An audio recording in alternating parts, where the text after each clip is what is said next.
Joseph Haydn at his finest. I'm Peter Brook. I'm joined by Nedzo's F1 Gridbox and Ace Shield, and you're listening to the DRS Train podcast. So it looks like this title battle with McLaren is finally getting good, because Austria served us quite a good fight for the lead with Oscar and Lando. They didn't crash into each other, which was a bit disappointing, but, good times had by all. Yeah, I'd say that's a pretty good sum up of things. I mean, it was great to see. It was like Bahrain 2014, except it's not Hamilton and Rosberg. It's more Nicholas Hamilton, and if Nico Rosberg ever has a child, that child's battling against each other. We have Bahrain 2014 at home, is what it was, basically. Bruno Senna versus Nicolas Prost. Yeah, much better than 23 years ago. That definitely that's a plus for McLaren, letting drivers race.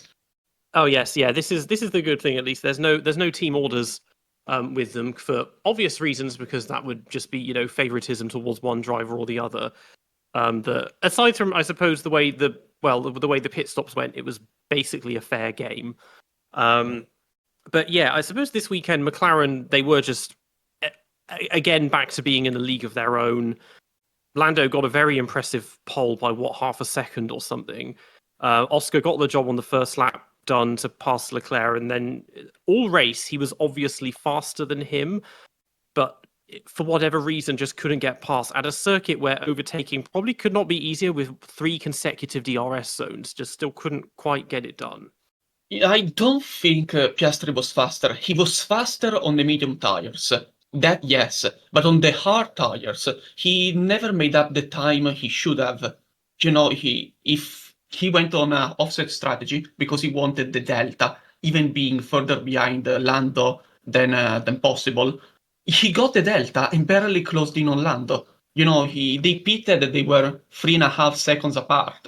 So I think Norris actually was stronger on the hard tire, and so that left Piastri unable to make a different strategy. And so he had to get the job done on track, but I guess it was hard today without a tire advantage, de facto, because even in the midfield, all the overtakes we saw were drivers on different strategies, different tire lives.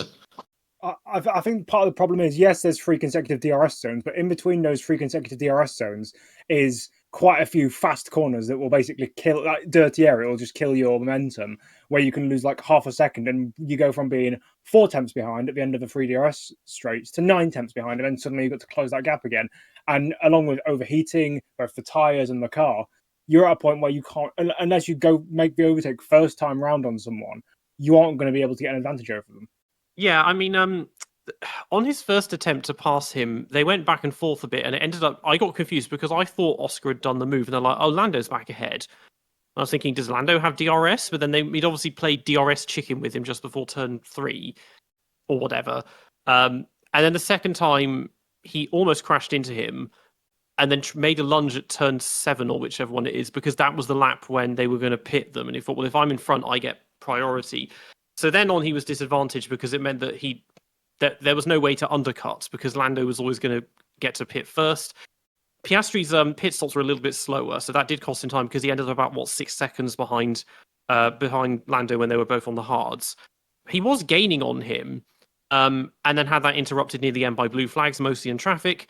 But to be honest, it's kind of hard to tell whether that was genuine pace or whether it was just him pushing harder, because with these tyres, you can make them last if you don't push them. That's the annoying thing. 20 years ago, it's like, okay, well, they're going to last forever no matter what we do, so I guess we just push hard.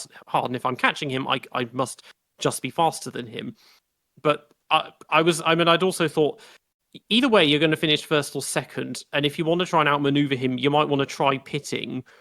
And even if he pits again a lap later, you've at least got an undercut, and that might just be enough to get ahead. But hey, the weird thing with the whole Delta thing is that obviously DRS is quite powerful around Austria, and I would have thought that surely sitting like maybe a second, maybe just in that DRS window would be more beneficial than to sit 4 seconds behind on a better strategy where, although yes, that he made gains, they were incremental gains at best, and you could argue Oscar just wasn't fast enough.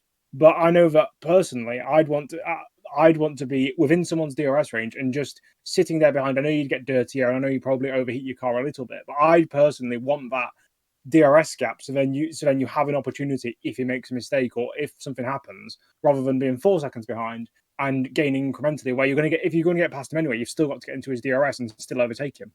I remember Austria 2021, where there was the battle at the end between Alonso and Russell, and Alonso had the advantage, obviously, and still took 15 laps to make the overtake. It's true that Austria is an easier track to overtake because it has 3 DRS zones, or one after the other. But if you don't have the advantage, having DRS or not doesn't really make a difference.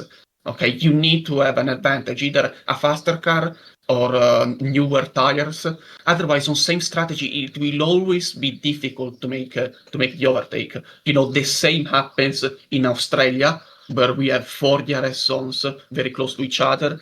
The same happens in Canada, where they have 3 DRS zones. Either you have the advantage of the car or the tires, otherwise, in a straight fight, it's very hard to make the overtake. The DRS only the help it gives you is to stay close.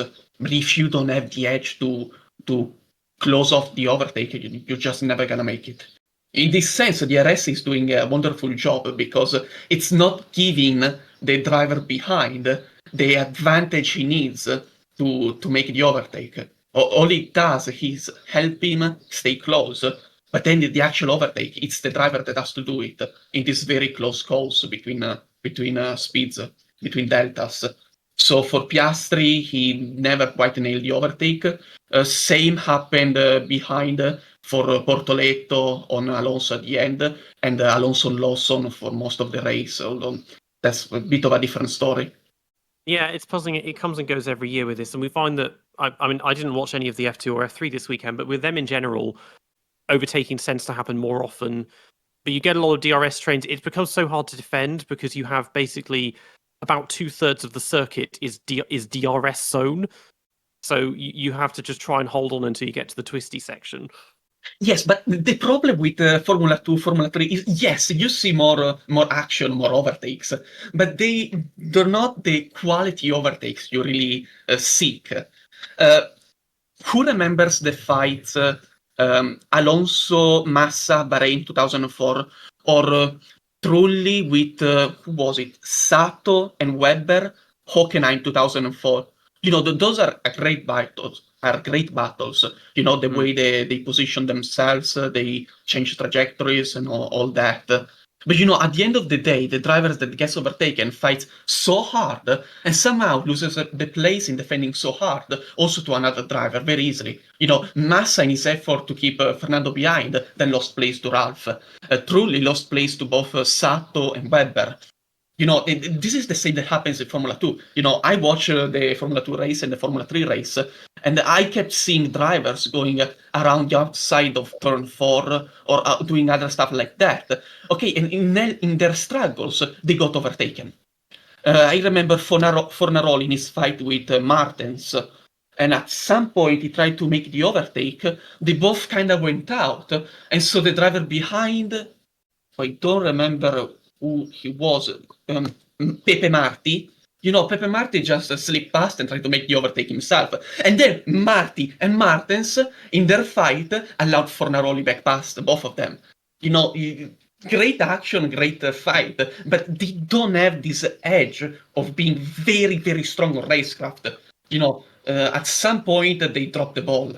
And I think that is the reason we see so much action in Formula 2, Formula 3, because the drivers don't really know how to manage the race and the tires, and when they get into a fight with another drivers, they somehow stumble upon each other and give up track positions to other drivers uselessly. I mean, it's half the reason I'm paying very little attention to F2 or F3 this year, and I just have very little impulse to watch them, is because the fields are so oppressively mid in both of them. I mean, a championship which has Richard Verschoor leading it is not a legitimate championship. Like, I just can't be asked. Like, I think it's just that because we had a massive influx of F2 rookies from last season, we're now in the situation where we're not going to have any for a while, or at least if we do have them, they're not going to be as good. I mean, there are a couple of drivers that I think could progress. Obviously, Arvid Lindblad is one. I think that I don't think obviously Verschoor won't, but guys like Luke Browning could if Williams needs to ever get rid of Sainz at any point, or they think that Albon's a bit stinky because he is a bit. There are a couple of drivers who I think Fornaroli, I saw him and I thought he was quite. If he genuinely gets to F1 without winning a single Junior Series race since 2021, it will be quite funny. I can't lie, but he's not in a junior academy, is he? He's not. That's the only problem. I think there are some things that can be said with F2, but I think Verschoor could easily go to a deadbeat academy like an Aston Martin or a Sauber, and then go off to IndyCar or WEC or somewhere like that, and he'll have a good career even if he wins his championship. He's just Nick De Vries, but even shitter. But he's like accounts. I mean, Alex Dunn as well is because he's a McLaren junior, and he did FP1 this weekend with them, which was interesting. Did pretty well. He was third or fourth in FP1. So yeah, he was only a 10th or 2 behind Piastri and Norris. Although you can't say anything, you can't see everything from practice times. But I mean, if that's raw pace, then obviously he's up there. I'm sure someone in the team or someone said he was like they put him on a qualifying mode, or they did something to make him look good. I heard that too. It was quite funny because Bernie Collins I was amping him up and saying, "Oh, this is amazing." But he's just he's a bit of a paradox because he seems to be falling upwards, or rather crashing upwards in Formula 2. Like he shouldn't be doing. I mean, he got disqualified from the feature race or something because it's F2, so someone has to get disqualified. This is a thing that's ridiculous because I looked through the number of disqualifications. It's not as many as I thought it was. It's about 40 since 2017 compared to 160 in all of Formula 1. But like, has there ever been a single race where you cross the checkered flag in a set order and that order stays that way for the rest of the time? Yeah. It just doesn't. It's like, how can there be so many penalties on technical grounds when they all use the same fucking car as well? Because they're trying to gain advantages, I assume. Is it plank wear and stuff like that? Yeah, I think I think they disqualified him. He had 0.2 of a millimeter of plank wear. I was like, oh yeah, that really gave him a huge advantage, didn't it? There has to be some there has to be. There has to be leeway that it has to be more than a millimeter because you can't even see 0.2 of a millimeter. It's too small. You need a fucking microscope to see that. Look, I'm gonna go in the defense of the Formula 2 teams. These guys get 14 races a year, and each time only 30 minutes of free practice, and then they have to get the setup and everything ready for Parc Fermé when qualifying the 2 races. So it's normal that they don't have enough data and they're gonna get disqualified. I wanna go back to China this year, first sprint race of the year, and because there was only 1 hour of free practice, not 40 minutes, 1 hour, we still got 3 disqualifications: Gasly, Hamilton, and Leclerc, and 2 different teams. So this is what I've always been saying, because F2 was supposed to be nurturing this young talent, these young drivers, and giving them track time. Not only is there a lot less races per year than Formula 1, but you give them hardly any actual track time, because the sprint races, the actual races, the sprint race and the actual race combine to about the same length as a full-length Formula 1 race. And the extra 30 minutes of practice gives you an extra about 30 minutes. But Formula 1, you get 180 minutes worth of practice, a full qualifying session, and then a full race session. I think that either you got to give F2 drivers the same amount of F1 practice, or you got to give F1 drivers the exact same amount of practice as the F2 drivers. And I think it'll be fun. I think it'll be fun to see F1 drivers have 30 minutes of practice every single weekend or 60 minutes of practice every single weekend, because then you can't perfect your setups and you'd have to drive with a setup that maybe isn't perfectly to your liking and stuff, because ambiguity makes good F1 races. That's why wet weather is so good. And learn to adapt as well. Yeah. Like, Yeah, they kind of make up for it with some in-season testing. I don't remember where they went, Formula 2. They did some in-season testing, I think, in May, but I don't remember where then. But probably anyway, Barcelona. yeah, it's absolutely not enough to make up for what they have. Formula 3 is even more a desperate case because they don't even get 14 weekends a year, they get 10. And Yeah. the entire reason Antonelli was skipped Formula 3 was because in Formula 2 they did more races, and so he would learn more. And then they immediately put him on a Formula 1. It's also that, like, I get that Formula 2 and Formula 3 teams, there's much fewer staff in them, but as with Formula 1, these are supposed to be elite level mechanics and engineers. So how do they not see this stuff? And how can you not... And up until 20 years ago, it seems to have been a huge effort for Formula 1 teams to build a car that can run for 90 minutes without breaking down. It's just the reliability was just off the charts. And we'll get to them later. We have examples of races today where the car breaks before the race has even started. It's like you had all morning to get the car ready and set up. How did you not notice that, oh, the brakes are about to blow up? Or in Leclerc's case from a few years ago, oh, we never fixed that drive shaft. Like, how can you be that useless at it when you're like the world's best mechanics? I mean, I sound like an armchair expert, but still, it's honestly, yeah. It's probably better that we cover Williams later when it's their turn. But if we're gonna continue speaking about Formula 2, we're never gonna get to them. So no. Well, I guess to sum up McLaren, yeah, it's a good fight. I mean, even when they were battling, they were still gaining time on Ferrari.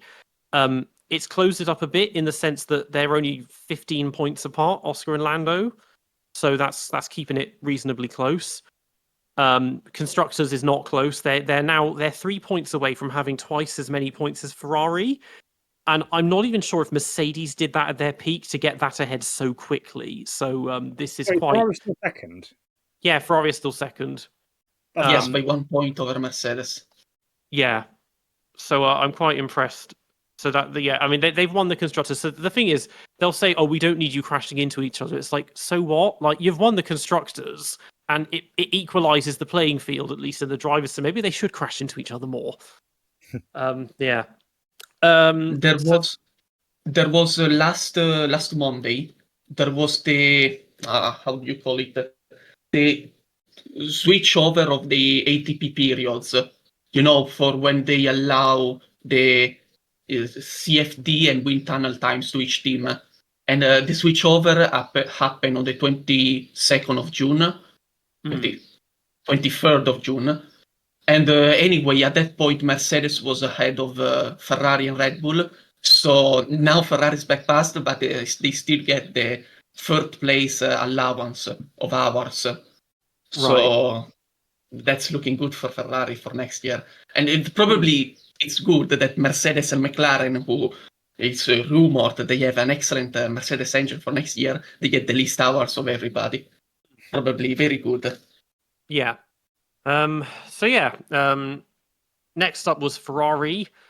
By comparison, a relatively anonymous race. I mean, the pace is better to be comfortably second fastest because Mercedes were clearly slower and Red Bull didn't really have a race at all. But yeah, so, I mean, to qualify second and fourth and then finish third and fourth, I mean, on race pace, not really there. We saw effectively nothing of both of them, to be honest. Because they didn't really do anything. I mean, Leclerc was just there. Hamilton was slightly less there, and finished 10 seconds behind. Had there been a safety car, he would have had a free pit stop because the gap to George was even bigger. But he said after the race, like for his end, it's just not good enough that he's finishing 10 seconds behind Leclerc in that car. But yeah, I guess otherwise a reasonably promising weekend from them. I did see some Hamilton fans on Twitter, as usual, complaining about the strategy because apparently there was some strategy things. I don't remember because I was kind of watching it kind of half asleep or not even. It was There was one point where the thing is, Lewis ran longer than Leclerc, but then he said, and they were like, "We want to call you in now," and he's like, "Oh no, but I don't want to pit or I don't want to stop," and then he just stops. So he just He wanted to stay longer, and they didn't make him stay longer. But yeah, he didn't. It didn't make any difference in the end. I mean, there wasn't that much strategic variation in general in this race. But yeah, there was just a bit more dissension in the ranks from him. I mean, to be fair, I think there was not much difference on race strategies because most of the teams were blind to the one-stopper. You know, if Leclerc went on a one-stopper, he finished 19.8 seconds off the lead. One pit stop is 20.5 seconds. So, well, I'm not accounting for the time that you lose because you have to go longer on both stints. But he would have somehow been ahead of the McLarens if he had tried to make a one-stopper, I believe. And so he could have somehow held on. But I think nobody across the field ever even thought about doing a one-stopper. And that was like, why? Lawson and Alonso made it work wonderfully. They were behind Bortoleto and they finished ahead. So I think I really don't understand these things, you know. How can you not consider the one-stopper? Come on.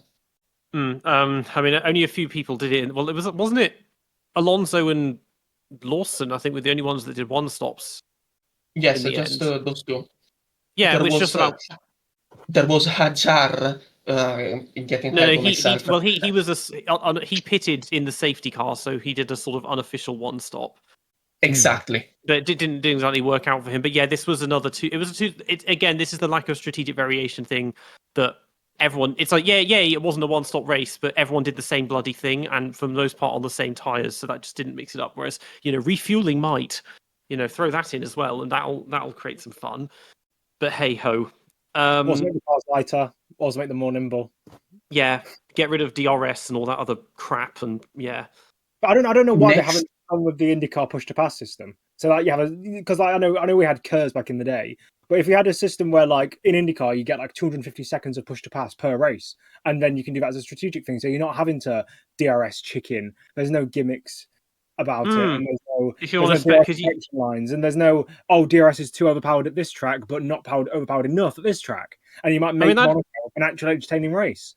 I mean that one because I'm assuming then that everyone's get a fixed amount of it, so it doesn't recharge like KERS did. So you just have to not use it. Well, the thing is that would be interesting because that's exactly like using a good fuel strategy as well. It's like, yeah, why not have that? It'd be better than the fucking fan boost bullshit that they had in Formula E or whatever. We don't. I just see Hamilton, Verstappen, and Leclerc every single race. Yeah, that's just straight out of Mario Kart. Like, yeah. We're gonna get something similar next year anyway, because there is no longer a DRS system. There is a corner load and a straight load, and that's the active system. And then you have the energy of the battery to make the overtakes, and basically how you manage it. Yeah, because Formula One never think anything through whenever they change anything. I'm expecting a lot of very serious accidents next year from wing failures and stuff like that going on. Another thing that I think they should consider is what they did, because I think it was IRL or CART back in the day. They had what they called a Hanford device, which was literally like they just put a lip on the rear wing of the car, and the drag coefficients go massively up, so it makes it a lot easier to follow. They had this very nice gimmick in 2010 Formula One, where they didn't have yet KERS because they dropped it from 2009, but then got it back in 2011. So for 2010, since they wouldn't use KERS, they decided to make the front wing flaps active. And so the driver from inside the car could decide to flex more or less the front wing flaps, and so get more or less load. And so it was basically an overtake mechanism. And that every driver, instead of using it as an overtake mechanism, used it as a balanced mechanism to get more oversteer or less understeer. I think that worked very well in 2010, but we never saw it again. I'm assuming you talk about the F-duct there. I don't know its name. Well, that's what it. Well, in English, it was the F-duct. They just stuck their hand on the side of the cockpit, and there was that little duct on the nose cone. And for some reason, you do that, and it directs the air over your head. I don't know how it worked. It was really weird system, but it seemed to work. But because it was inventive and ingenious, they decided it was illegal and it had to go. So. To be fair, it was also dangerous because I think McLaren were the ones who invented it, and they'd made it so it was properly integrated into the car. But there were teams like Sauber, for example, who the driver had to put their knee on it and stuff. So, and although drivers had to put their hand, you get to drive. So Sauber, they had to, because I remember the onboards on the straights just constantly taking their left hand off and putting it on. Which, it's just a lot of moving about. I mean, this is back as well when they still had those levers for brake bias. And when you watch Schumacher's pole lap that wasn't to be in Monaco, every single straight just before he brakes, he's adjusting the brake bias. And it's like, does it really need that much adjustment just for this one lap? Like, he's not never on the wheel. Marginal gains that Schumacher got, obviously, because he got pole. But yeah, but yeah. Otherwise, that was a fairly quiet race from them. Although actually there was an interesting. I don't know the full reason, but Fred Vasseur wasn't there, or he left Austria mid-weekend. Family emergency. Right. Okay. Yeah. Not him being fired. No, not yet. At least we will see how that develops. We've got to remember that back when Binotto was fired, 15 days prior being fired, there were the rumors they were going to fire Binotto, and the high people at Ferrari came out and said, no, Binotto is absolutely safe. So they, of course, lied, and maybe they're lying again right now. But we will see anyway, eventually. Anyway, I don't always lie about drivers and team people getting fired. I had Ricardo at McLaren. He was like, "Oh, I'm dedicated to McLaren for the next couple of years," and then he Christian Horner is one of the biggest gaslighters in Formula One history. It's like, oh no, we're really pleased with this person who's qualifying last and crashing out in every race, and they're fine, and then the next day they're fired. Yeah, it's just the slightest bit of transparency would sometimes be appreciated. But if they do get a new leader, well, Montezemolo's not going to come back because he was just made chairman of McLaren or something. But I think it's mostly their sports car division rather than the F1 team. But that's an interesting transition. Ferrari. Yeah. That one kind of came out of nowhere. I mean, he was team principal of Ferrari 50 years ago, but still, interesting transition. Anyway, just to conclude on Ferrari on my part, kudos to Hamilton, because for the first time he finally put almost everything together in a weekend, and he's been very close in Leclerc.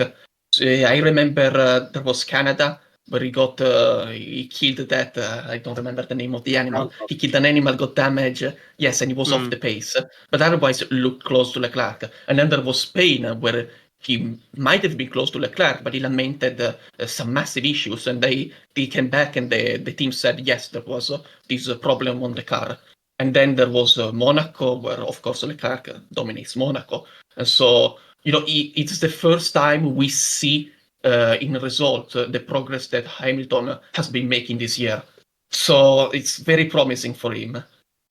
But even as it is, the only time he's beaten Lamid is when he got a free safety car in Imola.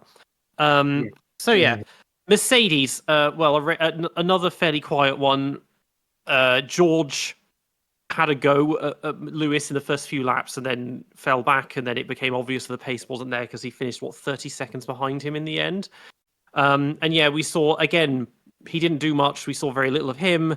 But then Twinkie McTwinkerson forgot his braking at turn 3, and that was a very I don't know. I'm not saying it's a conspiracy theory, but it's like of all the people to hit, you hit Max. Like the timing could not have been better. Yeah, Antonelli got in one corner more than television time than Russell did the entire race. And God, the Mercedes was awful here. They blame the track temperatures because, of course, the Mercedes, it's been 2 years and they suck at high temperatures. Even in 2023, I remember Australia, they were suddenly more competitive, and they said it was because it was cooler on Saturday. And so this is being carried on for years now, and it didn't get better, no, it got more extreme. They went from a race-winning car 2 weeks ago in Canada, and now they barely beat the midfield. I'll be very frank with you. If Lawson didn't get screwed over by the crash between Antonelli and Verstappen, if either Sauber drivers drove a perfect weekend, they would have beaten Russell somehow. Lawson, if it were further ahead, would not have gotten overtaken by Russell. Russell finished 5 seconds in front of Lawson on newer tires because Russell was on a two-stopper. 5 seconds. 5 seconds is what he lost behind Gasly. That's where he lost those 5 seconds. Otherwise, Lawson would be fifth. The Mercedes went from winning car to midfielder level. So, but you talked about the two Saubers. Are you saying that Bortoleto didn't have a perfect weekend, or are you saying that Hulkenberg didn't have a perfect one, and therefore, as a combined, the two Saubers didn't have a perfect weekend? Okay, we're gonna cover Sauber a bit now. So Hulkenberg qualified last, okay, and the car was good enough for Q3. So maybe if Hulkenberg had started P6, P7, P8, he might have done far more than just P9. But I can't quantify how much he lost by starting P20, but it's 20 seconds less. I don't know, but clearly he compromised this weekend. Instead, Bortoleto, in qualifying, he didn't improve on his Q2 times. Otherwise, he would have qualified P6 just by his Q2 time. And then in the race, he didn't make a mistake, but he was on the two-stopper. And after the race, Jonathan Whitley said, we didn't even consider the possibility of one stopping.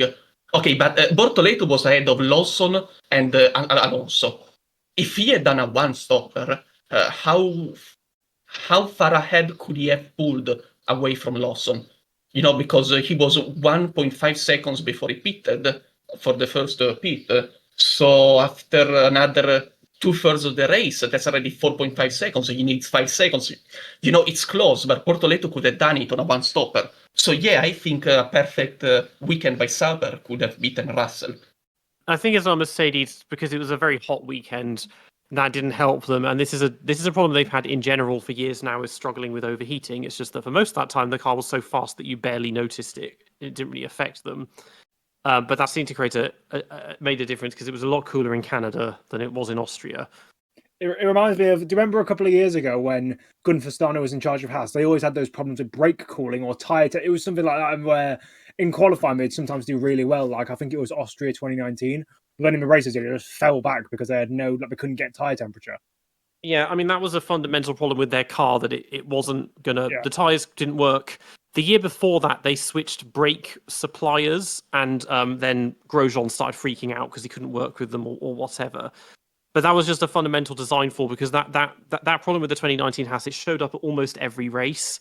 And there was the odd one here and there, like circuits that had short straights and fast corners where it wasn't a problem. But then places like Austria and Bahrain and Baku, it was really bad. And I remember they draw the comparison because the other driver who they could remember by memory who had similar issues was Irvine with the Ferrari, so before the 2000s. But maybe I'm confusing with another Haas car, so my bad. I think it was 2020 when they had that problem, because this was something that Magnussen revealed after he left the team, that the suspension was like melting in 2020 and stuff like that. That seemed to be the main problem. It was just a really, I try to forget that Haas under Gunter exists. I mean, Haas under Ayao is marginally better only, but it's still, it's not nearly as depressing to watch. I think the only other time that I can think of where a driver has, a specific driver it was, that has not liked a certain brake type or whatever in terms of that to a very extreme extent was when, Alex Zanardi was at Williams in 99. Apparently, I think it was Ralph was his teammate. Ralph Schumacher was using carbon brakes. And because Zanardi was used to steel brakes from the American open wheel racing scene, he was using steel brakes instead of carbon brakes. And that's why he was so far off pace. Well, it was partly that, but also the groove tyres, which he'd never used before and just didn't like. It just, a lot. But then the thing is, he'd never... It's weird because he'd been in Formula One before. Everyone else had to adapt to groove tyres, and they all just about managed to, so why couldn't he? But yeah, hey, whatever. Right, next up we have whatever they're called. Racing Bulls, RB, Minardi, VCAR, blah, blah, blah. Kind of silent but deadly, I think, from Lawson. I mean, you mentioned he got screwed a bit by that crash at the start. I guess he got blocked in or whatever. But yeah, he finished only 5 seconds behind George. Suddenly he's found pace.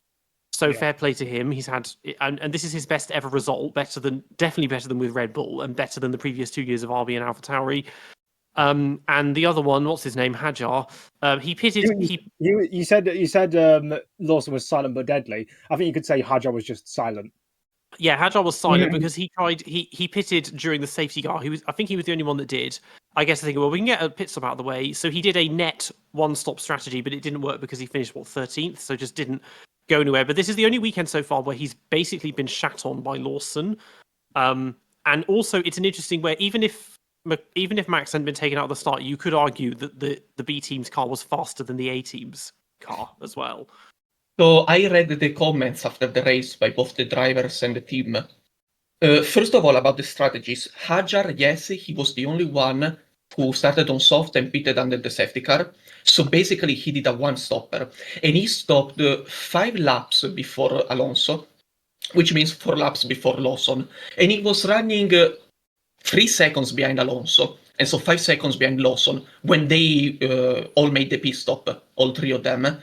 And the team said, towards the end of the race, he picked up debris, and that compromised the car balance and the performance. So that's the reason he started to fall down the order. Otherwise, he would have been up there fighting with Bortoleto and Hülkenberg. But, that's what the team said. Instead, Lawson drove a very strong race, He didn't put a foot wrong. He never locked up a tire. He never went wide. He never missed an apex. If he did, he would have been overtaken by Alonso, because Alonso was in his DRS almost the entire race.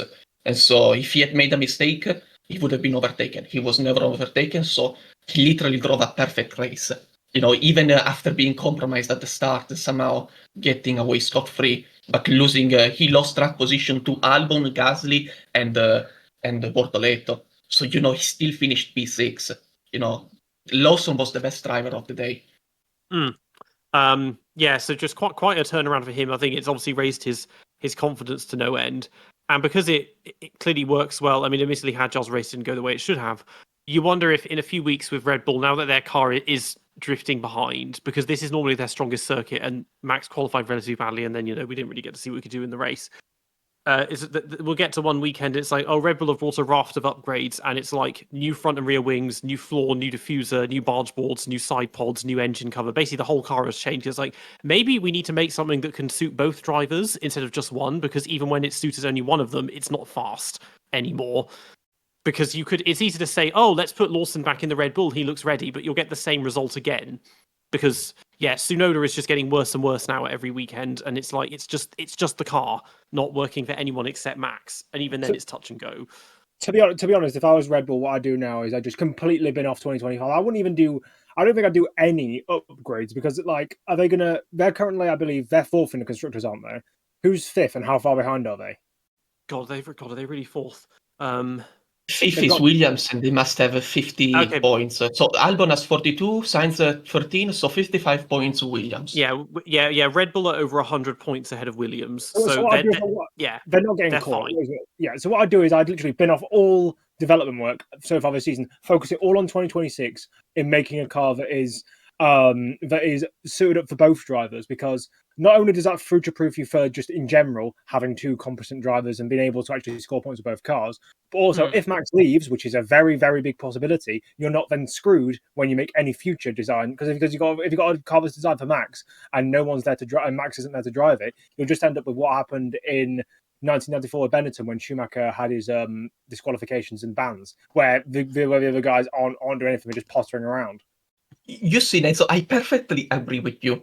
I think some team would absolutely nail it if they simply dropped the entire development for 2025 and focused entirely on 2026. Because the Haas did it in 2021. They completely forgone the entire 21 season just to get a strong 22 season. And it worked. Haas was competitive at the start of the year. And basically something very similar was done by Sauber also for the same year. And it worked. So why aren't the teams actively doing it these years? So there was Sauber could have done it, Aston could have done it, Alpine can do it, Red Bull could have done it these years to just forgo all possible developments and focus entirely on 2096. How much would it pay off to do this? And instead, the one doing it is Williams. Everybody else is bringing upgrades, but they didn't bring just one upgrade. No, they're bringing 2 upgrade package. Sauber brought an upgrade for Spain, and now brought another upgrade for Austria. Aston brought an upgrade at Imola, and now they're bringing another upgrade for Silverstone. Ferrari brought an upgrade at Bahrain. They brought an upgrade now, and then they still plan some few upgrades before the summer break. McLaren brought upgrades. Mercedes, I don't remember Mercedes what they brought. The only team that is going for these full chips on 2026 is Williams. So I don't know why, what we are missing, because on paper this strategy absolutely makes sense. I think the problem that I have with this is because you mentioned Sauber in 2022, you mentioned Haas in 2022. I think Aston Martin in 2023 falls into this category as well, because when teams forego development for a new season, it starts off really well, because Haas and Sauber started off really well in 2022, but how quickly did they drop off, and how quickly were they completely out? Did they just go back to their old form? I think that's part of the reason. I think would Red Bull, with their resources, with their engineers, and with a lot more behind them, would they be able to kind of counteract that? Maybe. They need to have a future-proof plan that doesn't involve Max, because if they don't, then they're either arrogant, stupid, or just not thinking of the future. Another issue with this whole thing of, we'll write off this year and go for next year, is that at the moment we're being forced to do that a lot because we can't even go 5 seasons without a major technical shake-up happening. And so Williams, it's like every single year we're focusing on next year, and then next year ends up being no different. It's like, well, that's a great strategy. But we think now with this current one, so we've got 22 until 25, so 4 seasons of these ground effect stuff. Before that, we had 17 to 21, and that was only an extra year because of COVID. 4 seasons of, or 5 seasons that was, of the wide body, 3 years of narrow body before that, 5 years of the diffuser V8s, as I call them. But even then, that also had the introduction of KERS, DRS, Pirelli tyres, and the banning of exhaust-blown diffusers in that time. And then before that, you had a relatively consistent stretch from 98 to 2008. Aerodynamically, not much changed, but they had changed the tyres, and we replaced the V10s with V8s and whatever else. And traction control. Yeah, but these are not really massively fundamental changes to how the cars are, and so they kind of grew and developed quite organically. Whereas now it's like you get 3 or 4 seasons, like, oh well, there's another reg change coming, and so we have to think about that instead. And sometimes it works because it worked for Honda in 2008 when they gave up and built that Brawn car. It worked for about 10 seconds for Haas in 2022. But it's that's the mentality that Williams especially seems to have, is always looking ahead and not like living in the moment. Maybe because there's not much to live with for them. But Racing Bulls, well, good race for one of them, but the car it's just a nicer place to be than Red Bull, I think, and it seems to their car just seems to work, and so maybe Red Bull should start following their example. Okay, so now we're moving to all the green ones. Aston Martin. Well, Alonso is getting going in these past few races. Stroll is not. But Alonso did the one stop and he managed to salvage 7th. He held off his protege near the end. So he's getting points. The beginning of the season, I was like, this is tragic, and he'll probably retire at the end of this year or maybe mid-season, but I think maybe he's getting into a rhythm now. Stroll, there was a collision with somebody because of but otherwise he was just extremely invisible, and taking time off to fix his wrist I don't think has helped him at the moment. So Stroll, okay, because Stroll in free practice was phenomenal. Okay, you look at the sector times, you look where he placed. He was P4 in FP2 and was P5. He was very high up also in FP3. And the point is, this weekend we saw Friday was a cool day because there was some chance of rain. And then in the day after, the morning was still cool. But then by the afternoon, it got very hot. And then Sunday again was a very hot day. And so the track conditions changed very sharply between the practice sessions and the actual qualifying session. The Mercedes looked very competitive in all 3 free practices. They looked up there with Red Bull and Ferrari, and then they were nowhere in the race. I repeat, they were barely beating the midfield, in my opinion. So it was that sharp of a change. And Aston Martin takes all the rear from Mercedes. So Aston Martin also suffers the high temperatures. And so don't know why with Alonso, not really, but I can hypothesize. With Stroll, I think it was very clear. The car was very well in free practice because it was cool. And so Stroll, because people don't actually know it, but Stroll is actually very strong in Austria on this track. It's one that suits him for whatever reason. He tends to be competitive in Austria, but he's so inconsistent that people have a hard time noticing it. But anyway, he was consistent, but then conditions changed, and in qualifying, he just couldn't put the lap together, and then in the race, he suffered from high degradation, and even before the contact with Tsunoda, and then, he started getting overtaken left and right by everybody, and then they had to pit him, and then, he pit him too early, couldn't do the one stop anymore, so pit again, and, you fall back down, uh, don't know how much it's down to Stroll, this poor performance. Clearly the car was not suited to the track. And why it worked with Alonso? Well, because Alonso struggled all weekend. He was lagging behind Stroll in free practice. And then in qualifying, he was P11 because he put two consistent laps together. One consistent lap is good enough for Q2. And then in Q2, you get Albon being compromised, and then some people not improving from Q1. So, you end up P11 just because you don't screw up. And then in the race, he got lucky that Lawson was compromised. Because Lawson was compromised, he was immediately ahead of Alonso on a one-stopper, and Alonso just, he stole the DRS of Lawson. And basically, the struggle the entire race was not to strategy or yada yada. No, it was stay close to Lawson, because as long as he stayed close to him, he had the same pace as the Racing Bull.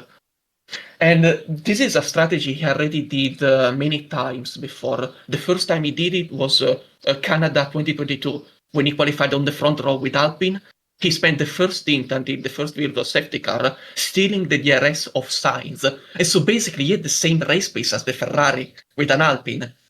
But then it didn't work out because of misfortune and other stuff. I do remember him doing it in 2023, but I don't remember the track.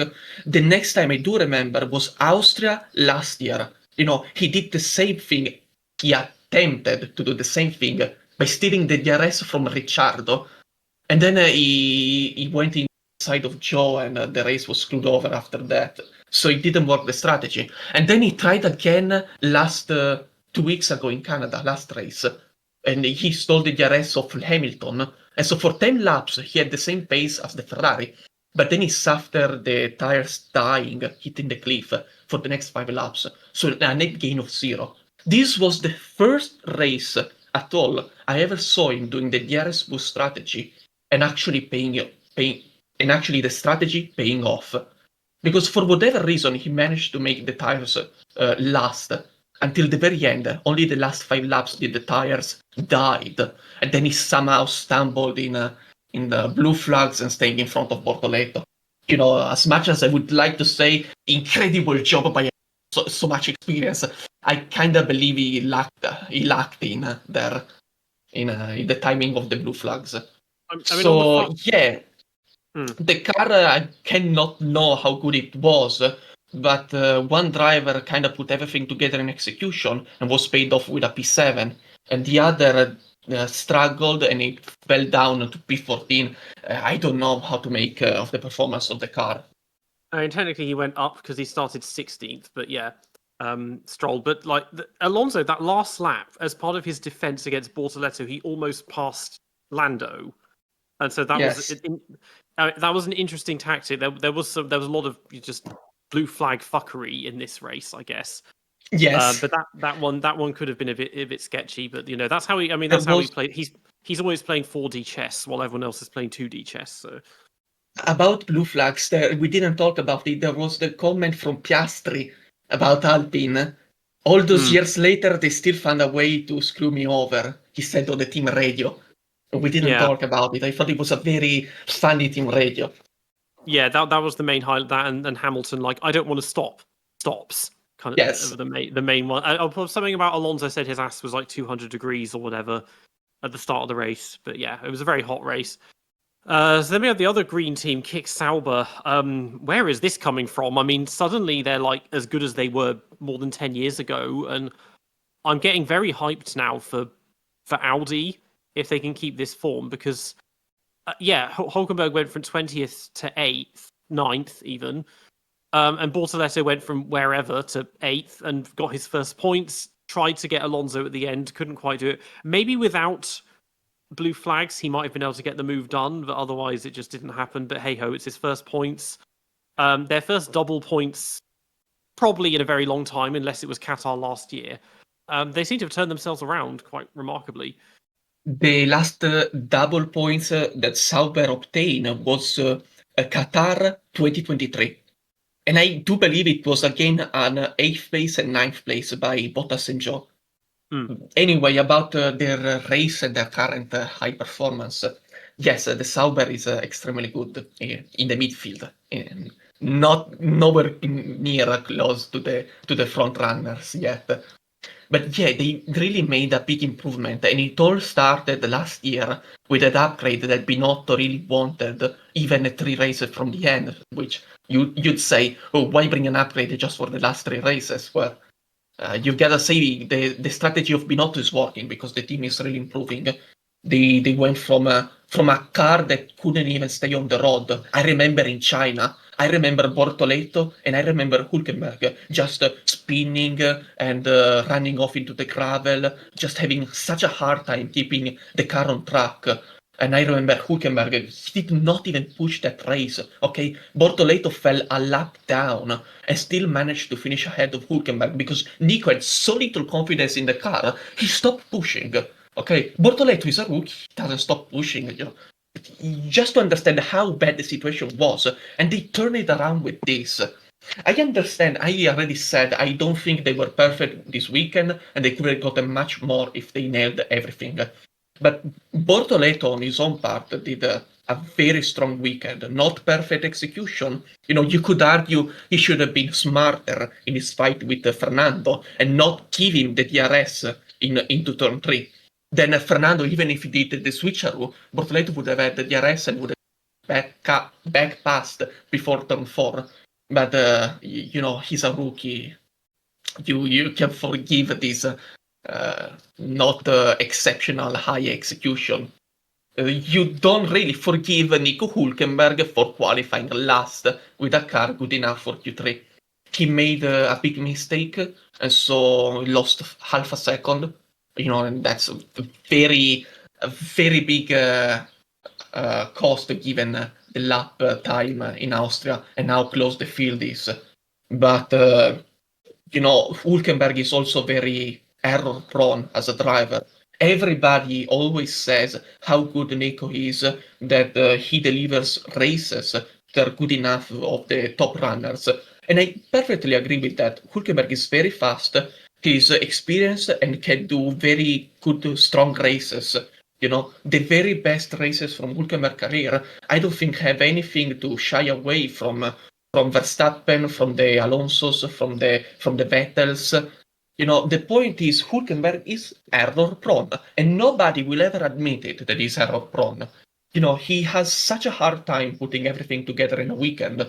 He always misses something somewhere.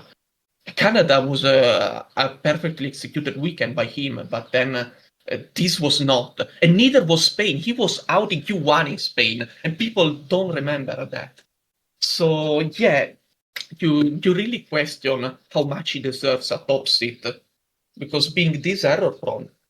I mean, I like Hülkenberg, but I kind of think after all these years, surely there should be just one podium, especially when he's had teammates that seem to be able to get them without any problems. Like, it's just like... Yes, that's exactly the point. Just one in what, 260 races he's on or something? Like, how? To be fair to Nico, I will slightly defend him here.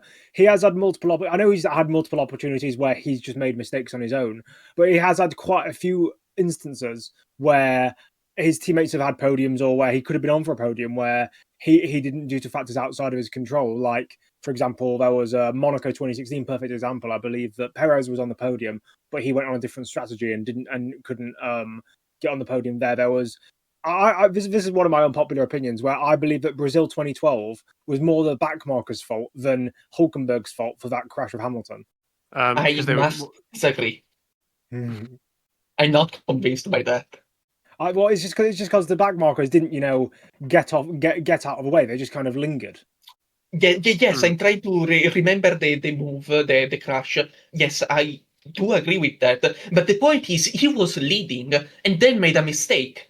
He lost the lead because he made a mistake in 1, 2, 3, 4, 5 into turn 7, Brazil. I remember he went very long there, and so Hamilton got back fast. And so that was his own fault. And you could say it's a Force India, it's wet conditions. You can forgive these mistakes. Yes, I can, but not even all the other mistakes he did in his career. Nobody ever covers them because he's in a midfield car. And you make a mistake in a midfield car, and nobody even notices almost. Unless you're a hardcore fan, but you don't notice otherwise. And so all that's left when random people evaluate Nico's performance is the good moments. In the good moments, he's fucking good, okay? He's very fast, both in qualifying and the race. His experience, he knows how to manage a race. He's just error prone. People don't realize it. If he were in a top car, this would get exposed. And I simply don't know by how much, Yeah, I mean he's because obviously he has the record for most races without a podium, and by extension the most races without a win. I think he goes quite far beyond De Cesaris, who had the previous record, because he has podiums but he never had a win. And I'm trying to find who the next person is in that ranking, because it's going to be quite far down. Well, for most races without a win, maybe Brundle. Yeah, or even most races without a podium, if there's a list for that. Yeah, because Lance Stroll has the record for most races without a fastest lap. Again, beating Brundle was second. Podiums, here we go. Hülkenberg. So he's on 238 starts. The next highest without a podium is Adrian Sutil on 128. So almost half. Yeah. So that's quite interesting. Tsunoda is fifth, 98 starts and no podiums. So it's no one else is coming near that record anytime soon, I don't think. But we'll see. But at this point, he's 38 now, 37, 38, third oldest driver. He's getting near the end, and we'll see. Maybe he will. Maybe it feels like it would almost ruin it if he did get a podium, because he's always he's the no podium guy. He's the nodium guy. And it would kill. He just become just another driver if he got a podium. But this is his thing. Yeah. So then it is Haas. Yeah. Well, a lot of what I saw from the race in them was just them being overtaken, especially Behrman just kind of going backwards a lot. But they both moved forwards. I mean, Esteban went from 17th to 10th. That's 1 point. And then Behrman went from 15th to 11th. So they made some progress, but they had a point where they were kings of the midfield. But now that Sauber and Aston Martin have caught up, they're beginning to fall behind. Yeah, what I did figure out was that their strategies were slightly different, and according to some sources, it did kind of affect Behrman. So yet again, it's another race where Behrman, or another weekend where Behrman has been kind of I wouldn't say screwed over completely, because it wasn't that bad, but another weekend where Behrman has been had a bit of bad luck, or has something outside of his control that hasn't worked, and it's very annoying when this happens. Yeah, because the Haas is a quirky car. It has this quirk that in qualifying it struggles, but then in the race it has excellent tire management and race pace for the midfield car. And so what Haas has learned to do this year is to put their drivers on two different strategies. Because if either one somehow stumbles in front of the midfield pack, the car is strong enough to remain there. And so they always choose two different strategies, because that very simply doubles the odds of scoring points. And yes, somehow Berman has always found himself on the short end of the stick strategies, because for whatever reasons, every time it was the suboptimal strategy he was on. But nevertheless, you've got to admit that Ocon is delivering very strong executions in the races. I read the comments after the race by Komatsu, and he said that Berman struggled a bit in the second stint and so lost some time, and that was where he lost the race to Ocon. Ocon instead was strong in all three stints, and Berman had this wobble in the second stint, and that was enough to get beaten by Ocon, even accounting for the different strategies. What Ocon instead keeps struggling is qualifying, and I don't know why. He's been that way since 2021, as far as I can remember. Always lagged. Even 2020. He's always lagged behind in qualifying. He always needs the time to build up his confidence in qualifying. In Q1, it's always worse than Q2, and it's always worse than Q3. By Q3, he gets very good. I remember that at Alpine. The point is, this Haas car struggles in qualifying, so Ocon cannot get out of Q1, and so he doesn't have the time to build up the confidence. Instead, Berman's always finds the way to Q2, and given the car, you gotta admire that. I think part of the reason why Ocon looks worse is because Behrman is a very good qualifier. I think Behrman's a top 5 qualifier on the current grid. That's the problem I think he has, because any problems will be exacerbated by Behrman. What's the current qualify? Oh, sorry, Peter, go on. You say he's one of the best qualifiers. When it comes to average gaps of pole position, he's bottom at the moment. He's below Doohan and Colapinto. That's partly because he's inconsistent, and I think that's probably from the early races where I think in China he qualified last, and I think he qualified last in another race. But because he's actually ironed out most of his inconsistencies, which I've talked about previously. But I think for that, in terms because I don't think pure gaps are always the fairest way to do it as well, because I think percentages is the best thing to do it by. But yeah, I think that since the first 4 or 5 races where he was a bit inconsistent, I think he's been one of the top 5 qualifiers on the grid. I do think he's strong in qualifying because. But what is the qualifying head-to-head between him and Ocon? Because I think it's something like 9-2 in Ocon's favor. I pretty much remember that half of those times it's somehow Berman getting the short end of the stick due to luck.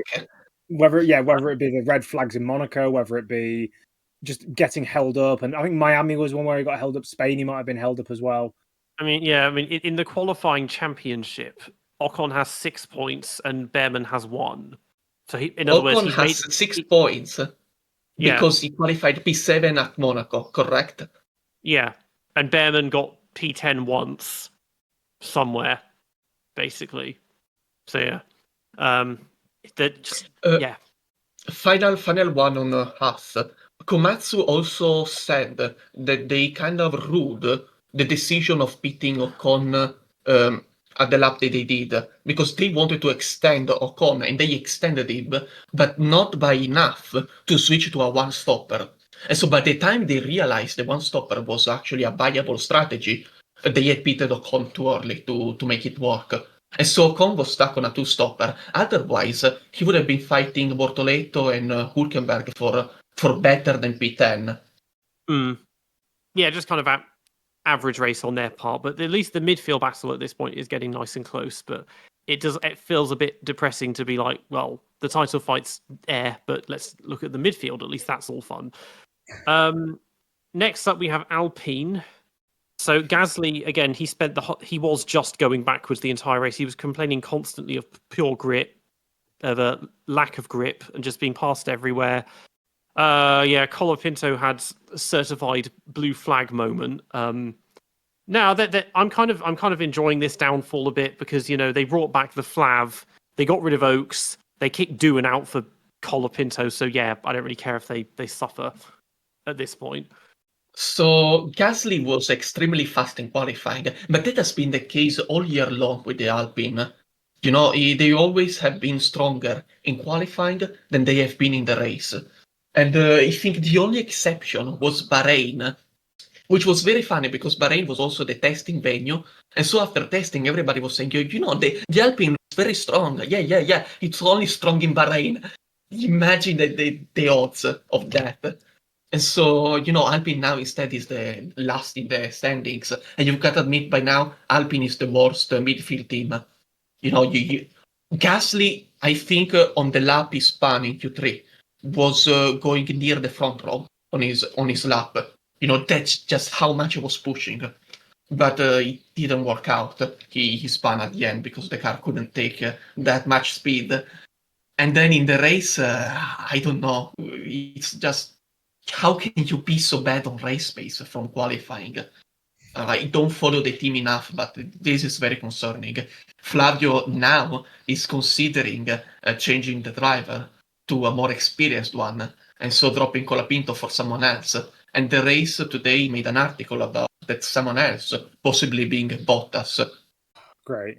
Replacing a driver who is inconsistent but shows good hints of potential with a driver who will just don't get me wrong, Bottas will do probably 95% of what the car is capable of, but when you're struggling to fight for points anyway, I don't think it's going to make a difference. He's gonna bring the experience from Mercedes. That's one thing, and that also helps for next year because 2026 they'll have a Mercedes engine, and so there's many reasons why to do it. Flavio, yes, he might do it. I think anyone else would be much more responsible in his own decision making and would keep Colapinto and acknowledge that the car is simply the worst on the grid and that this rear is a write-off. But Briatore is not that kind of team leader. Briatore will do something else. Briatore will try to salvage the season, very much like he did in 2008 with the Renault. The Renault started the year very badly, and so they put a lot of effort into improving. And that meant for 2009, they sucked again. Maybe it does the same thing for next year. They finish the season 25 very strongly, and then 26 they are back at the grid again. Isn't the idea that they're meant to not be Alpine at some point because they're losing the factory with the engines? It's like, well, you're not Alpine anymore because that factory in Vicy-sur-Châtillon or whatever is where the engines are made, and that's the only thing making it Alpine. Otherwise, it's just Team Enstone. Like, it has to stop. And if they're going to Mercedes, it's not. Yeah, I don't know what it is now. Yes, they still have to announce the new CEO. And the new CEO will be the one to make the decision about what to do with the Formula 1 team. Right now, it's gonna stay the Alpine team that runs a Mercedes engine until further notice. Yeah, this team may very well be sold next year or even this year. They bought the team in 2015 for almost nothing, and now this team is worth 1.5 billion. Any CEO that says, okay, let's sell the team, nobody's gonna say he's a stupid man. But it just, the whole team is now a shambles. I mean, because this is the thing about playing like musical chairs with drivers is the lack of testing means that you're rarely going to get any standouts. But at least with Doohan, like, he wouldn't have pushed someone fighting for the win off the track when he's meant to be letting them through. And he also doesn't bring an army of psychotic fans with him that attack everyone online. So, it's this assessment of Colapinto's, whatever they're calling it, tenure or something, hasn't really gone that differently. Yeah. Okay. Right. Next up then, after Alpine, is Red Bull. So we touched on them earlier. We can look at this properly now. Max, he didn't seem to care when he was taken out at the start. I think he's just given up on the season, and he realized. I mean, he's been saying that he's been hinting at this for about 3 or 4 races. The championship's not going to happen, and at this point, he's 46 points behind Lando and 61 points behind Oscar.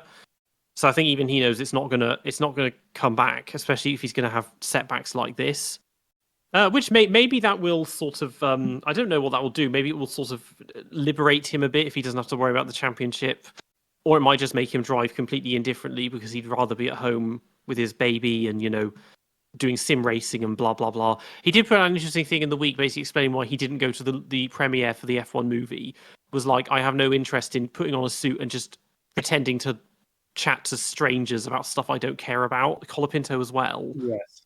or whatever, and Yeah. got lapped twice, and it's like I feel like almost numbed to him. It's just it's not hate or just fatigue or disappointment. It's just become blind, pitiless indifference. Because they may as well not be there. They may as well just be a one-car team Yeah. and just use Max. I will just say that I've seen a lot of, for example, I can't remember if it was Lando or Max fans saying that at one point in 2024, Lando was 61 points behind Max, and they said that was an impossible gap to close in. And they're saying that the people are now counting off 2025 Max for the exact same reason on 61 points. And what people don't realize is that last year it was the faster car doing the chasing, and now it's a slower car doing the chasing. So yeah, that's why it's different. Yeah. Yuki though is just he's just proving that guys like Perez, guys like Albon, guys like Lawson, it was clear that the car wasn't the issue, and I think it does also prove that ironically Perez was the best of Albon, Perez, and Lawson and Tsunoda, because he was getting semi-regular points, and now Tsunoda, like, he's finishing last in some races, he's qualifying last, don't get me wrong, Perez at his lows was just as bad, but at his highs he was still getting very decent points, and for the one or two races where the car was actually balanced towards him, he was actually at times beating Max, and Tsunoda can't say the same. You know what you reminded me of, Nedzo? Of 2015.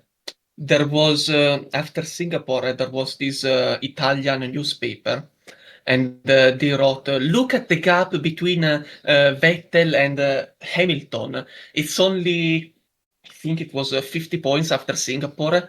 And so they started saying, the championship is open. It's back open, look at performance Vettel did. Look at 2012, Vettel recovered a 40 points gap.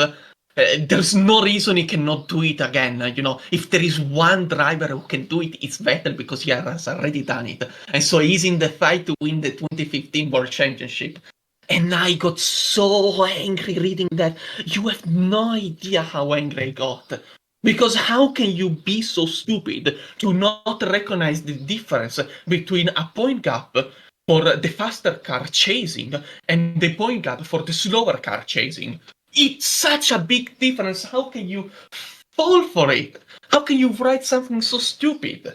Anyway, this was just me letting out on this anecdote, because it really pissed me off reading that. It's also different when the faster car never breaks down as well, because at least in Vettel's day you could factor in mechanical failures, but now that doesn't exist for anyone. We just need more. We just need more McLarens crashing into each other and subsequently retiring both of them. Yeah, I think it might, because they're getting closer and closer. We've had two races in a row where they've actually had to fight each other rather than Max. So that's something, is that with Max out of the way, although Max was actually in front of them in Canada, that it means that they can fight each other rather than fighting him. So I think at some point we will get a collision, and that'll be fun. See them both take each other out. Those are always good. But Red Bull, I feel like, because at this point Max is probably going to leave, although his options are somewhat limited for where else he can go if that does happen. For Red Bull's perspective, I feel like they would want to know sooner rather than later, because if he's going to stay, well, we have to build this new car for you, because that's just how we function. And if we do that and you leave, then we end up with Benetton 96, a car which is good if you know how to drive it, but sucks if you can't. But otherwise, they can build a nice, well-rounded car similar to what RB have done, and maybe actually have a better season than they are currently, just without Max. If he does go, the question becomes, where does he go? Because there was the possibility that maybe he could go to McLaren and replace Lando, which would be very funny.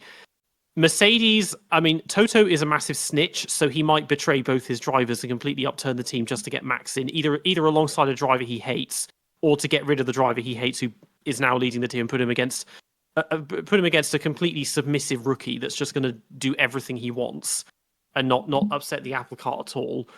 Or, and this would be even funnier, is if Lewis throws the towel in and he goes to Ferrari and then just gets to shit all over Leclerc even closer up now.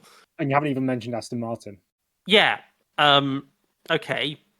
Well, instead of Alonso, obviously, because Stroll is there for all eternity. Yeah, well, that again, it would be cruel irony if he does that and they win the championship just after Alonso leads. Max and Alonso together, that would be a lot of fun. But Max and Stroll would just be pure like torture to watch. It would just be like, this is just cruel. Can you not do this to Stroll? Like, but yeah, he could go anywhere, but there's only 3 teams that are actually like ones that he would want to do. And if it's a bad team, he might just then give up because he doesn't. His heart isn't really in this anymore. I feel like after 4 championships and whatnot. So I'll take this chance and cover a bit of the driver markets rumors because it's silly season as always, summer.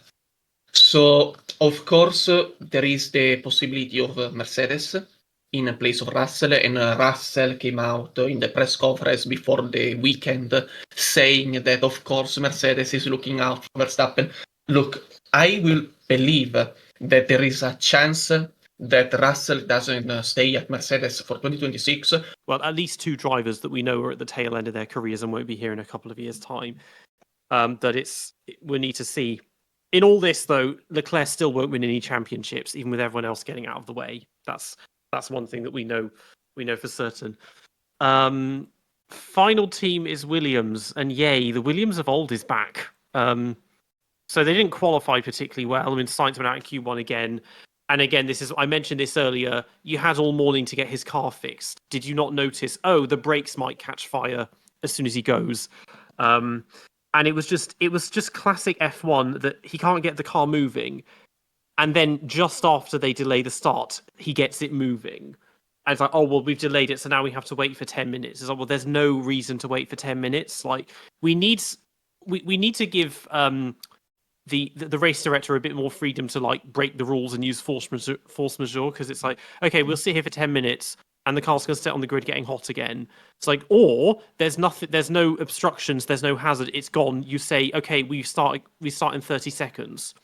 There was no need to wait for that, because I knew that he would start moving just as they stopped it. Because again, we've had practice sessions where they red flag the practice session and then the car starts moving immediately, and then it's like, great, now we just have to sit here for 10 minutes doing absolutely nothing, when there is no obstruction or hazard on track at all. It's just absolutely relentless time wasting and just getting so anal with the rules. But yeah, I think before the race weekend, I think after Canada, Bowers said at the press that the car has a cooling problem.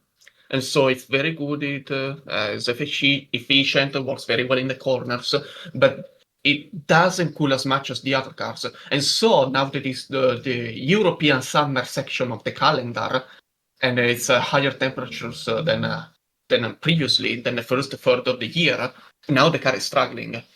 And Albon, this is his third retirement in a row. Sainz had problems both in qualifying and the race with the car. Brakes issue in qualifying, and then gearbox issues in the race. I don't think either driver said which problem was on the car that caused their own retirements yet. So even there, just a complete mess.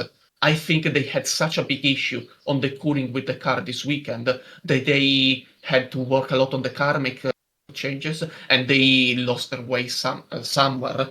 And so things were no longer how they expected it to. The album did say they were competitive here, but I wanna turn the question back around. And why would I consider you competitive if your car is not able to even do 1/3 of the race? Okay, because if your car was cooling enough, was good enough to get to the end, you'd lose a whole lot of performance to get to the end. You would no longer be fighting for the points.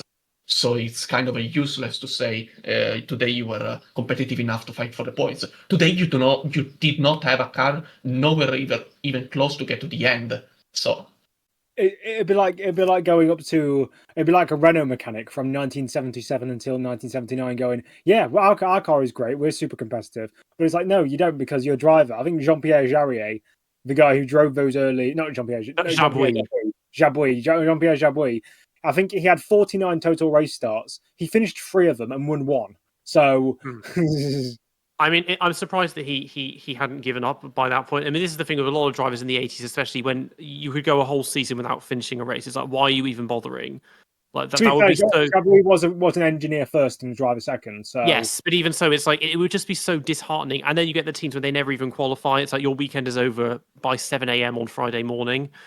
That it's like you can't. You've worked so hard, and in a lot of cases paid a lot of money for this, and you're getting nothing in return. And this again goes to my general point that these are supposed to be the best mechanics in the world. Why is it so hard to make a car that can run for 90 minutes? Like, why is that so difficult? And in Williams' case, it's like it couldn't even run for 0 minutes. Like, I know it's hot, but any problems, you think you'd have noticed that when he drove round to the grid like 30 minutes before, and then you've got 30 minutes of doing whatever they do to the car.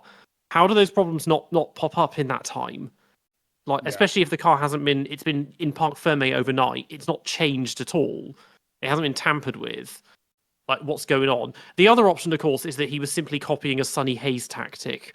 I haven't seen the movie. You haven't seen it yet? Okay, I have. Have you seen it, Ace? Right, you haven't seen it. Okay, No, so that'll go over your heads then. I'll have to watch it tonight. I'll have to watch it tonight. Yeah, it's interesting, but it's just it's Top Gun with Formula One cars, basically. I haven't watched Top Gun. Right. Okay. Albon, what, 15 laps in, and we get the car dies, and it's like, yay, Williams is just being depressing again. And it's always like, oh, it will be better next time, or next year the car will be good, whatever. What baffles me though is I was talking about cooling issues and stuff. Like, there are other teams which have had cooling issues, or they only work in certain temperatures or stuff. But like Mercedes and stuff, they work in a certain range where it's colder and it's better to work with. But they don't blow up when they get to the higher temperatures. Like, they don't. Like, don't get me wrong. Antonelli's had quite a few retirements in the past couple of races, but I don't think that was due to the heat. I think that was just due to bad luck and stuff. What doesn't get me with Williams is that, like, you'd think that, I know it'd cost you a lot of pace, but you would just put tons of cooling into the car. I know you'd lose it, you'd be a ton of weight, and you'd probably end up finishing 15th. But finishing 15th is better than like qualifying 9th or whatever, or getting into Q3 and then running in the top 10 and then going kaput every 5 laps. Because also, engine units. Just drill some holes in the side pod, because, okay, maybe you're, half a tenth slower per lap, but it's better than, at least you finished the race half a tenth slower rather than not even starting the bloody thing. But Mercedes, like in the hybrid era, they always complain about overheating, but their car, it never broke down, or rather more specifically, Lewis's car never broke down, because Bottas's did from time to time. But this is, it's just annoying, and it's like you can't. It's a fresh image, and I get, James Vowles, he's nice and transparent and upfront, and people like the drivers, but the team just doesn't. It's not what it was, and it feels more depressing because it's so not other than the factory, it's not Williams anymore, because Claire Williams isn't involved anymore, perhaps mercifully. Frank Williams is dead. Patrick Head I think he's there only as an advisor, or maybe he isn't doing that anymore. So it's got almost no connection to the Williams from 20 or 30 years ago. I've got this theory that yesterday in the race, the limitation, yes, was cooling, but whenever we say cooling, it is usually tire cooling. The tires getting too hot. Instead, yesterday, the limitation was car cooling, keeping the temperatures of the engine down. Instead, the tires did not have any issue with overheating, just because you were driving so slow, so with such low engine mods, that the tires did not have enough force put into them to overheat. And so yesterday, it was all about car cooling. And so that would explain why McLaren was so utterly dominant. McLaren has been better on cooling all year long than all its competition. It would explain why Williams retired with both cars and had so many problems, because they had an issue with car cooling, as Bauer said it before the weekend. It would explain how Piastri and Alonso were able for so long to stay in the DRS of the car in front, and their tires not immediately dying. Okay? If the problem is car cooling and not tire cooling, then just staying close to the car in front is no problem with the tire life. It is a problem with the car life, but you get DRS, so you can run even lower engines if you have DRS. So it wasn't a problem running close to the car in front yesterday. If this theory is right, then I don't have any actual number to say this is actually true or not. Because in this case, it was the brakes more specifically. It's like, well, that suggests it's an issue with the Yes, brake I think ducts. so. And And brakes it was and engine. the rear brakes both caught fire on Sainz's car, and that was after what would have been a relatively slow lap, sort of formation lap or whatever. And normally, It might have been that something got stuck, maybe gearbox or the brakes themselves. They didn't get unstuck. So when Sainz completed the in lap, the formation lap, it's like the brakes were always on. And at this point, yes, when you stop, everything catches fire. He said something was stopping the car moving, so maybe the rear brakes had locked, because we saw Yes. that last year with Max in Australia, one of his brakes was stuck on and then blew up after a few laps, and maybe that's what it was. But yeah, they had a stretch of a few good races, and now they're just kind of falling behind again. And I don't know if they can get themselves back to where they used to be, because it seems to be that if you want to get that good again, you just need Adrian Newey. How do you guys think the midfield battle is gonna go?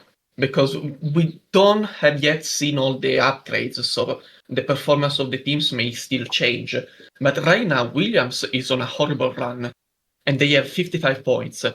They're followed by Racing Bulls, who has how many points? 30 something, and then 36. Haas, who also has 36, and then Haas, who has 31 points. 29. 29. Then there's Aston Martin with 28 and Sauber with 26. And all these four teams scored points, unlike Williams. So if this carries on, maybe Williams doesn't stay in P5 by the end of the year. And so who do you guys think could be P5? I think my money's on Racing Bulls, then Sauber. I know Sauber have quite a bit of a points gap to make up, and especially positions, but if they keep going the way they're going, and consistently, with both drivers, they could be on for something. Because, Haas are just all over the place. Aston Martin have one driver, and Alpine are just going to keep going backwards. So I think it's, Racing Bulls and Sauber could do well and make it close. Which is fun, I think but it's going to be... sorry. I was going to say it's fun, but then it's like, at least the midfield battle is close, even if we have a title battle. It's going to be a new champion, but it's just not there in terms of the caliber of the drivers and the caliber of the racing with them as well. It's just like, whatever. Need some crashes. It's like 96 between Hill and Villeneuve. Everybody knows Schumacher was the best driver, but the title eventually went to one of the Williams drivers. Yeah. In my opinion, the best, the midfield team who's gonna win is Sauber right now. As I see the car performance right now, it's Sauber who's gonna finish P5. If the upgraded Aston Martin will bring at Silverstone works very well, it could be since they have Newey, then maybe it's Aston Martin who finishes P5. We'll see, but Aston Martin. I would hope that next year's car will at least work well, because that's going to be an all Newey design, and these are aero regs that kind of play to his strengths as well. So we'll see with them, but for the time being, it may not be much. I surely hope that is the case, but next year it's gonna be much more of an engine-led performance than aerodynamics. I think at least for the next year, engine performance is gonna be everything. Then aerodynamics does something, but if you have an Audi engine, you're not gonna win races this year. But there'll be a lot to look forward to anyway. And this year, we're almost halfway through, and we're kind of into a rhythm, but there's still a lot to look forward to this year as well. Yeah, Austria, okay race, but even so, let's do the tops and flops. Tops the weekend. Bortolesso, Lawson, and I don't want to say Lando. I guess I go Alonso. So for me, there are quite a few options for top three, because I think there are at least 8 drivers who drove well enough across the weekend that you could argue to put them there. I would say right now my top 3 is Norris, Lawson, and Leclerc. I think you could easily put Bortoleto, Alonso in the top 3 in the place of Leclerc, simply because they Alonso executed extremely well, and Bortoleto instead did this weekend as a rookie. So, you could put them, but right now, just not execution, but also speed and confidence in the car, I'd say Norris, Lawson, Leclerc. I'd put Lawson top. See, again, I think Norris actually pulled together a good weekend here. I'll probably, even though it could have been slightly better, he could have dominated Piastri a bit harder. I'll put him second. I don't know who to put third. This is the problem when you come third in this thing, you've got to pick drivers that people have already picked. Do I choose between Bortoleto or Alonso? I'm gonna say Bortoleto. You say Norris didn't dominate a Piastri as much. Norris was Right. P1 in FP2, P1 in FP3, P1 in quali, P1 in the race, and that is by skipping FP1 because he gave the seat to Alex Dunne. So I think Norris dominated enough the weekend. If he'd have kept up his qualifying form in the race and been like half a second a lap quicker, or had it been like multiple tenths a lap quicker, but the fact that they only finished 1-2 seconds away from each other, that's not dominant enough for me. If he'd have won by 10 or 15 seconds, that'd have been like fair enough. But with the DRS trains and stuff, I don't think that was possible. Yeah, I get it. Yeah, that's where I'm coming from. Flops. Yeah. Flops. Relatively straightforward, I suppose. Tsunoda, Antonelli, and Williams. So for me, flops would be Tsunoda, Antonelli, and then it's a choice between Colapinto and Stroll, but I think I'd go with Colapinto because Stroll did not get a 5-second penalty, Colapinto did, and then Stroll possibly had damage, instead Colapinto did the damage to Piastri's race. I will just say, by the way, Colapinto was actually faster than Gasly for most of the race in clean air. So I wouldn't put Colapinto there. I wouldn't put Stroll. I think I'd go Tsunoda and Antonelli. Those two are locked in pretty much. And the third one, I'd probably just go Sainz, because although he had the issue that wasn't his fault, he was also mid in qualifying, and yeah, just Sainz. And I don't want to be the same as Zutu. Yeah, but I feel Sainz is very much like Verstappen. They both got screwed over in quali and then screwed over in the race through no fault of their own. So how do you say they were bad, they were a flop or not? Honestly, I put Verstappen honorable mention for top 3, simply because if he didn't get screwed over either way, he'd have been he's the best driver on the grid, so he'd be top 3 by default. So honorable mention anyway. Yeah, maybe. Yeah. So next weekend is Silverstone. Silverstone's always good, a lot to look forward to, especially for me because I'm going to the race. First race in 13 years. Interesting to see how the circuits change and everything. So I should have a lot to report back on for the pod, and that, as races go, it usually delivers, especially in the modern era. So I think there'll be a lot to talk about in Silverstone. You've been listening to the DRS Train podcast. We're on YouTube and Spotify at the DRS Train podcast. Become a channel member and you can get early access to videos just like our current members, Burak Choshkun, Chris Odea, and Blue Guy. Make sure to tune in for our next episode. Stay safe, and we'll see you all next time. Bye.